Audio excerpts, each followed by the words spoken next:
Radio Kosova. Stetoskop. Emision për shëndetësi.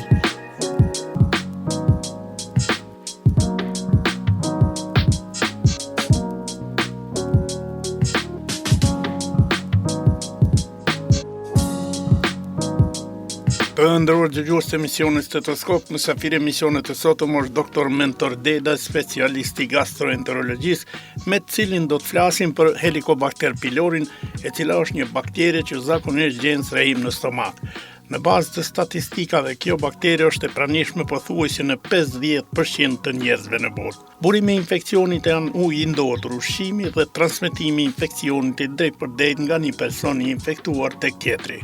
Mbartja e infekcionit bëhet nëpërmjet duarve të papastra, konsumimit të ushqimit të kontaminuar si edhe nëpërmjet kontaktit. Është karakteristike se shumica e njerëzve të infektuar me Helicobacter pylori nuk kanë simptoma dhe nuk shfaqin kurrë probleme. Mjekët thonë se nëse nuk trajtohet, Helicobacter pylori është i aftë të shkaktojë një sër problemesh të traktit tretës, përfshirë ulcerën dhe kancerin e stomakut. Dr. Deda i fillimisht i njohim dëgjuesit me disa nga tipare dhe karakteristikat kryesore të Helicobacter pylorit. Helicobacter pylori është një bakterie e cila jeton në traktin tretës, gastrointestinal, kryesisht jeton pjesën e poshtme të luktit, në antrum dhe pjesën pylorike. Është bakter gram negativ, ka formën e spirales, ka flagjellet cilat ja mundsojnë me lëviz. Është e veçantë me cekte ky bakter për shkak që aciditeti i luktit është shumë i fortë, i fuqishëm, po ky bakter mbijeton në atë ambient duke e falendëruar një aftësi që e ka me prodhu një enzim ureaz e cila e neutralizon aciditetin, edhe ja mundson këtij që me qëndru, domethënë mi mbijetu atij ambienti acidik. Pra është bakterie që e vetmja e cila i reziston ose i mbijeton aciditetit luktit. Sot për sot është prej bakterie, mos më thonë prej shkaktorëve, si bakterie shkaktori kryesor që po pranohet edhe ndërkombëtarisht, është shkaktori kryesor i kancerit luktit. Do thonë, është bakteria që mas shumti pe e shkakton kancerin e luktit. Të mos i preashtu shkaktor tjerë, po do thonë, kjo bakterie është si e para sot. Cila është rruga që e bën kjo bakterie derisa të arrijë në luktin e njeriu? Si bartet ajo?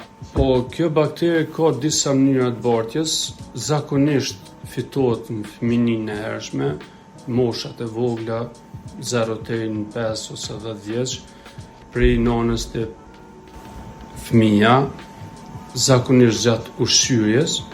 Kjo, domethënë, mënyra e përdorimit është oral-orale, përmes pështymes, puthje, apo përdorimit gotës njëjtë, lugës njëjtë, zakonisht nanat e infektuara me po prind, ma mirë themi se kena fillu edhe na babat me ushqy fëmin. Do të thonë prind kur e ushqejnë fëmin e tyre, fillimisht e kërkojnë, e provojnë ushqimin për temperaturën, temperaturën, po, edhe pasi ta provojnë pak vet, i japin fëmijës. Ja, aty është mundësia më e madhe që mu bart, domethënë Helicobacter infeksioni me Helicobacter. Pastaj është për emision, por se përveç luktit, ky bakter shpeshherë qëndron edhe në gatrën e gojës. Po, domethënë sistemin gastrointestinal komplet. Sistemi gastrointestinal apo tras fillon prej gojës deri në vrimën anale. Cila është metodë tjetër e bartjes është fekalorale. Do të thonë të ushqimet e kontaminume me përmbajtje fekale apo ujë kontaminum që nuk e vrejmë, nuk e dim, zakonisht ndodhet kontaminimi i ujëra siç janë pozom liçejt që furnizohen popullata me shumë. Dihet se popullata e Kosovës shfrytëzon ujin edhe nga puset e ndryshme. Edhe puset që mund të jenë zakonisht ka ndodhur tash kjo veç për fat mirë ka fillu edhe zhvillimi e ka ndryshuar këtë gjë, përpara kanë qenë WC-t të dera o borrit apo dikun afër shtëpisë, e shumë herë ka ndodhur që pusi ka qenë jo më larg se 20-30 metra prej WC-s. Sigurisht, edhe kanalizimi ka munguar. Kjo mungesë kanalizimi, toka i thith ujnat edhe ka ndodhur që ose është konë mundësia ma madhe me ndodhë infektimi do të thonë i ujt me helikobakter, edhe përmes ujt me fitu do të thonë antarët e familjes që e kanë shfrytzuar atë ujë.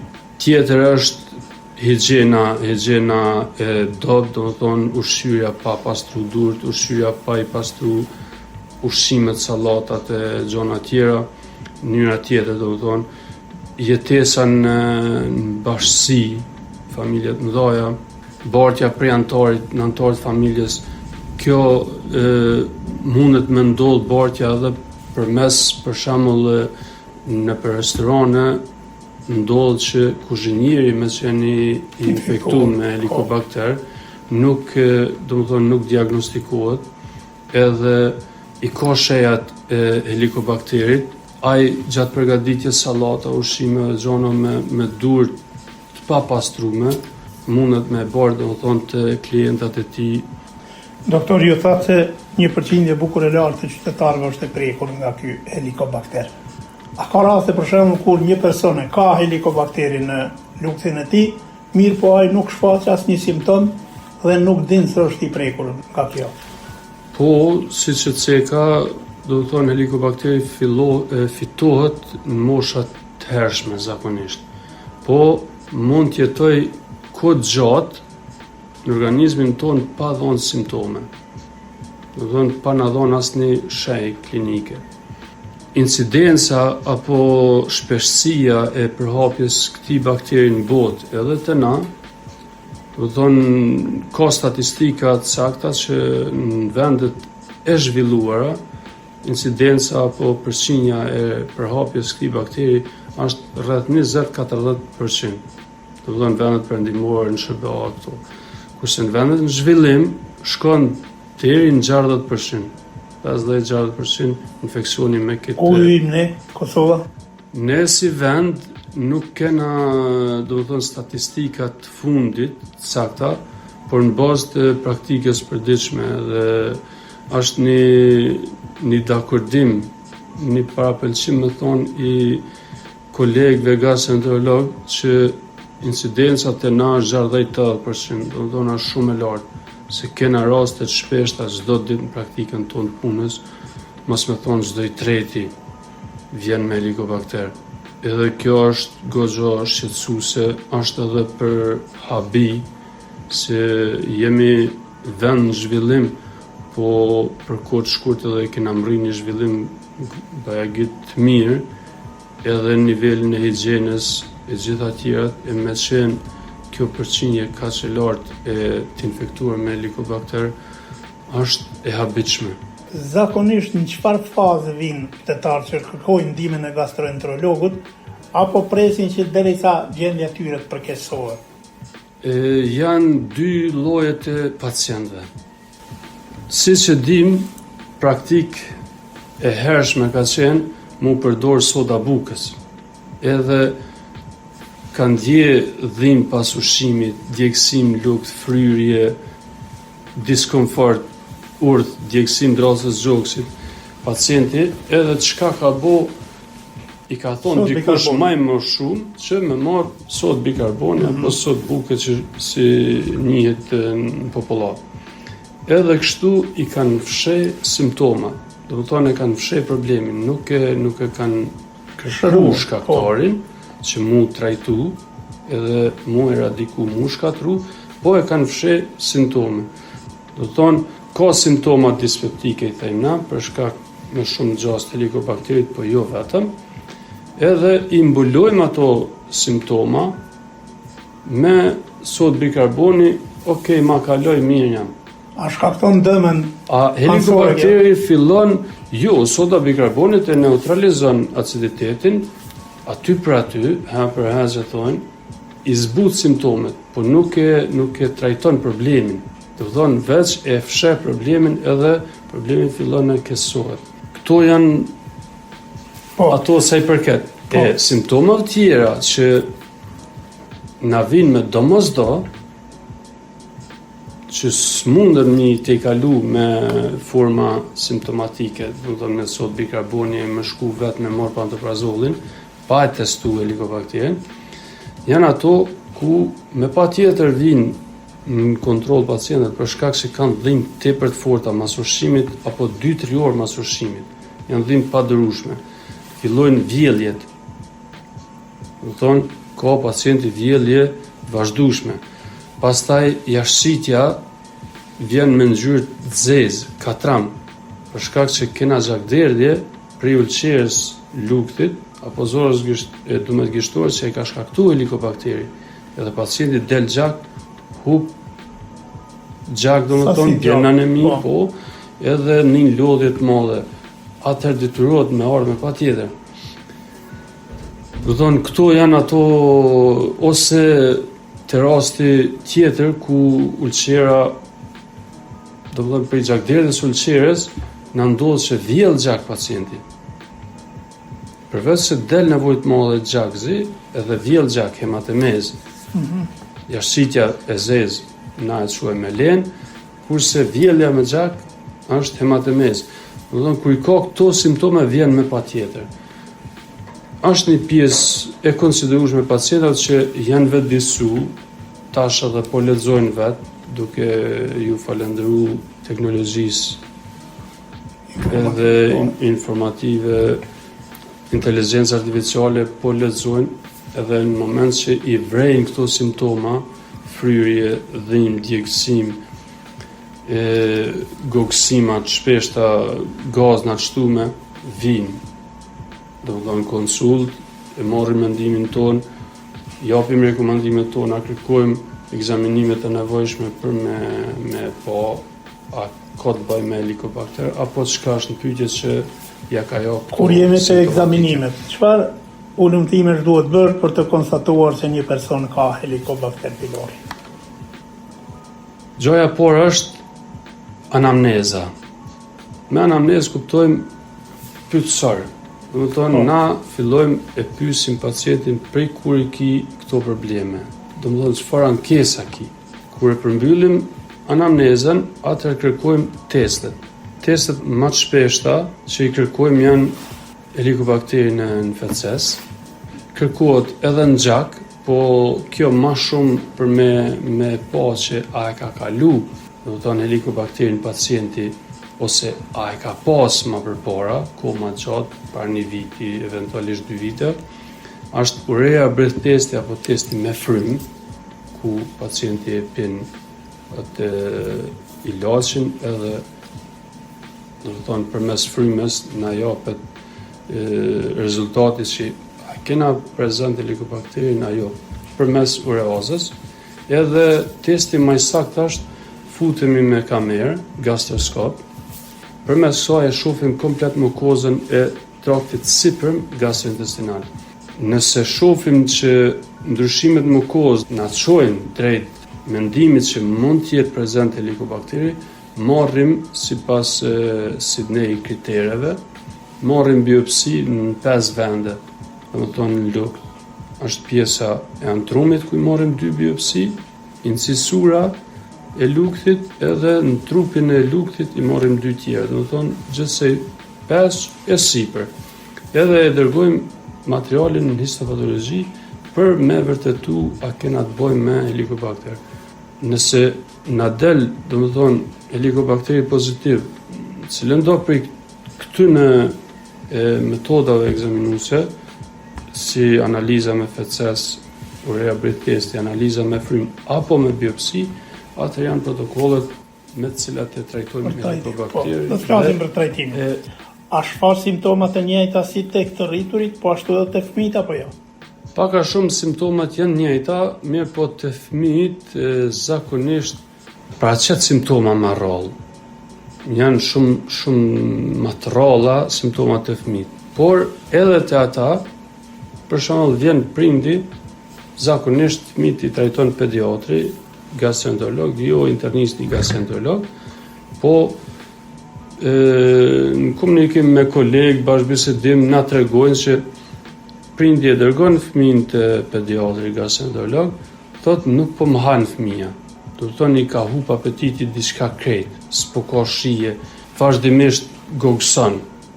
Pa kuj me pi, lën gogsima. Edhe ja prej ky borkun e ka të frym këtë kohë. Do të thonë janë këto simptoma fryrje, gogsim, mungesë apetitit e tjera. Kur jemi të gjinit, ai godet njësoj, si mashkujt po ashtu edhe femrat apo si? Nuk ka dallim, nuk ka ndonjë dallim, jo. Është besu që ma shumë goditen mashqit për shkak të përdorimit edhe mos kujdesit në higjen, jo duhoni, jo se dëmtohet mukoza luktit përmes tyre dhe krijohen kushte për helikobakterin mu aktivizu, po nuk ka ndonjë diferencë dallim në gjinime. Sot për sot. Doktor, si bëhet trajtimi helikobakter pylori?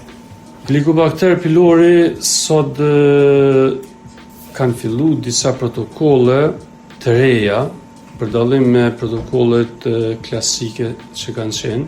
Prap janë përdorim edhe ato, sidomos në vendin tonë mungesë të terapive, do të thonë protokolleve të reja.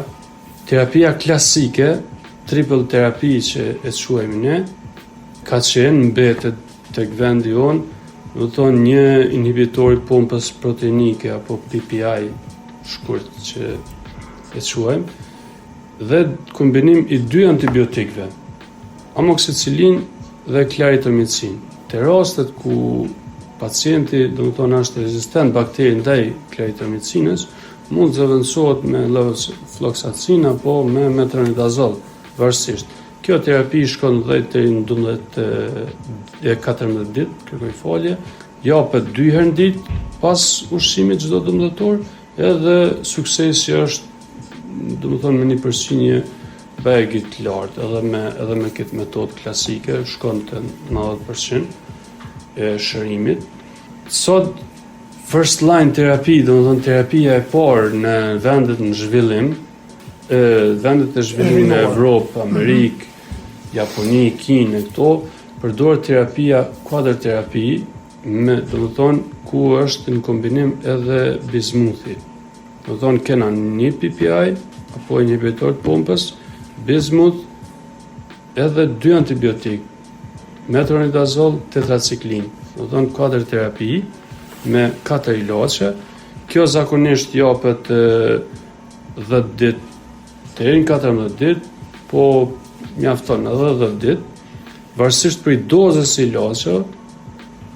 Do të thonë nëse kombinimi i 3 ilaçeve janë në një hap, atëherë doza është më e vogël, edhe kjo shkon 4 ditë ka 3 hapa për me mbri, do të thonë 3 tableta.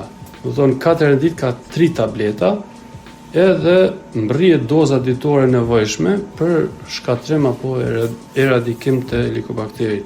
Nëse ilaçet, do të thonë tabletat, bezojmë bismuthi, metronidazoli, tetraciklina, e kanë dozën, një dozë që janë bezon 500 mg, atër japet 3 deri në 4 në ditë, ka një tabletë në ditë. Mas ushqimit, për 10 deri në 14 ditë, zakonisht për 10 ditë po ka efekt tepër të mirë.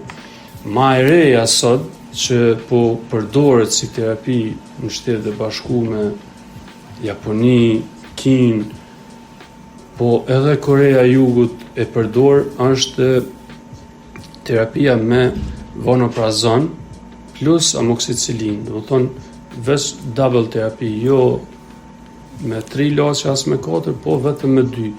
Vonoprazoni nuk është inhibitor i pompës, do të thonë nuk e inhibon pompën proteinike me prodhu tartin, po është bllokues i aciditetit luktit. Do të thonë ka veprim 2-3 herë më të fuqishëm se inhibitorët e pompës, edhe efektin e ka shumë të mirë.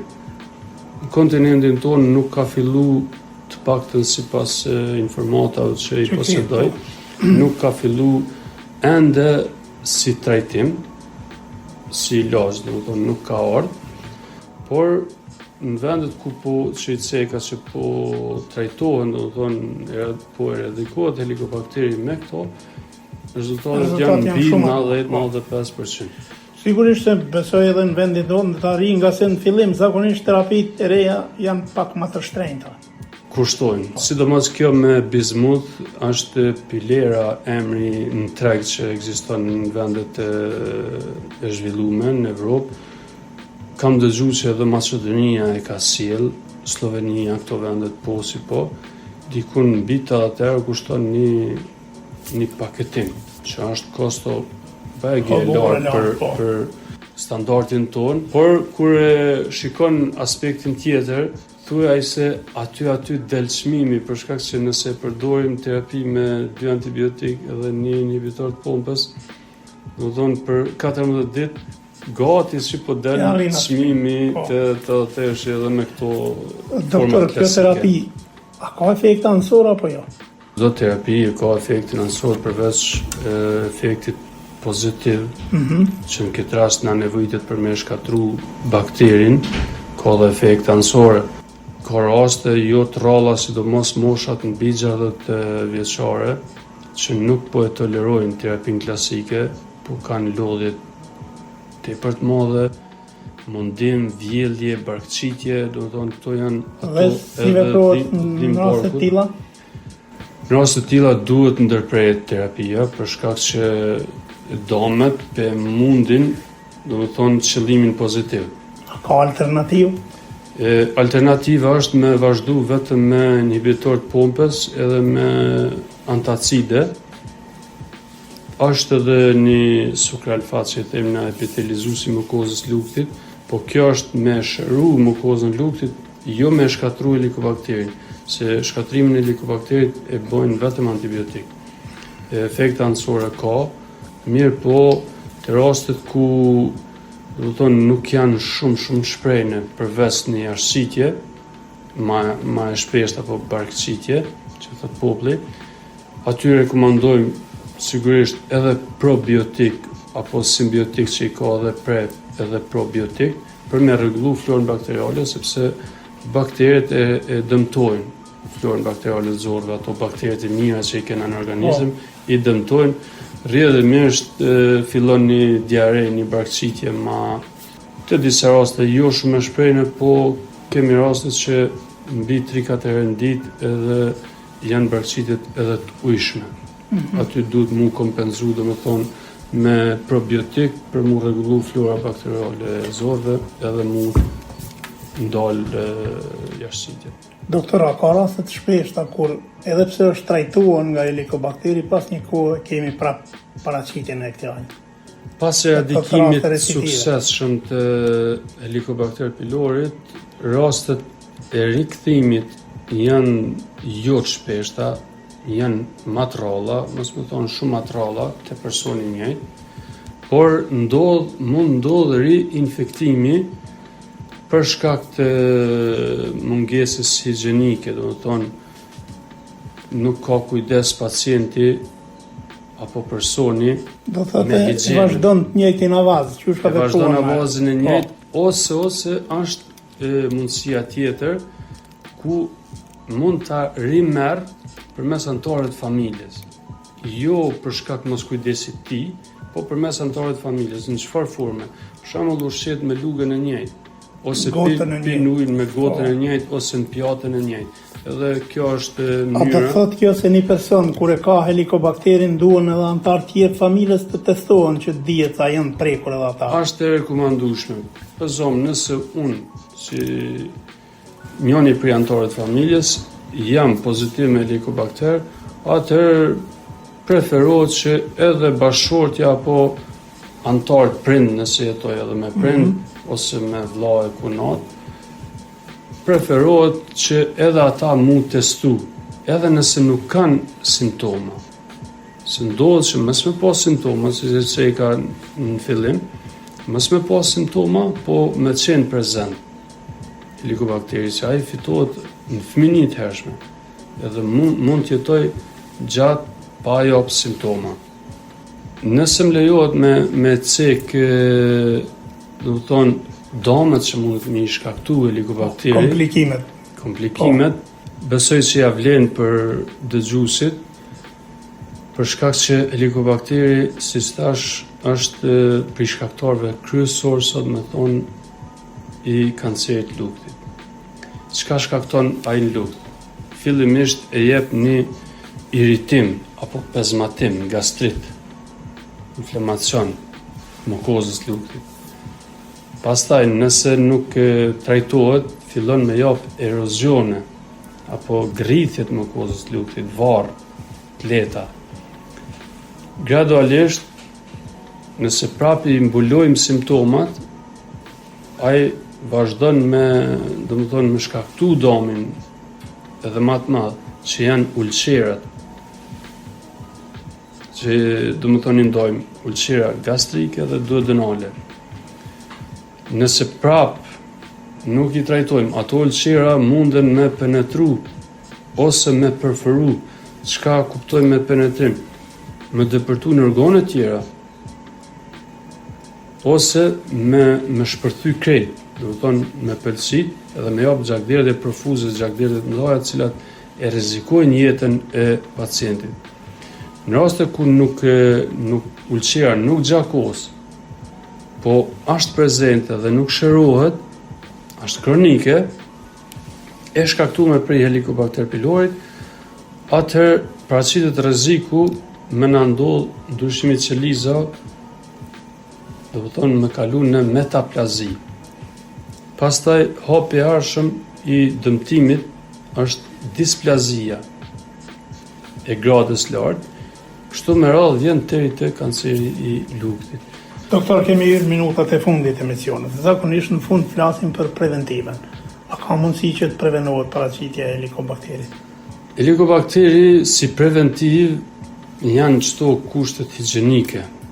Do të thonë larja durve, pastrimi i ushqimit, mos ushqyerja me pjata, lug, ujë njëjtë.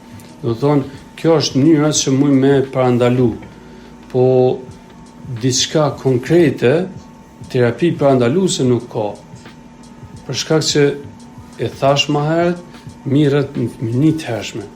Si mundem me parandalu mos me marr fëmia, është mos me kërku nona nëse ka simptome të dispeptike, do të thonë nëse ka ato simptome që dyshohet ose besohet që janë prej Helicobacterit. Do të thonë mos me provu fillimisht ushqimin e fëmis, po lugën me prek në dorë, që me pa çfarë temperature ka, edhe a mundem me ushqy fëmin.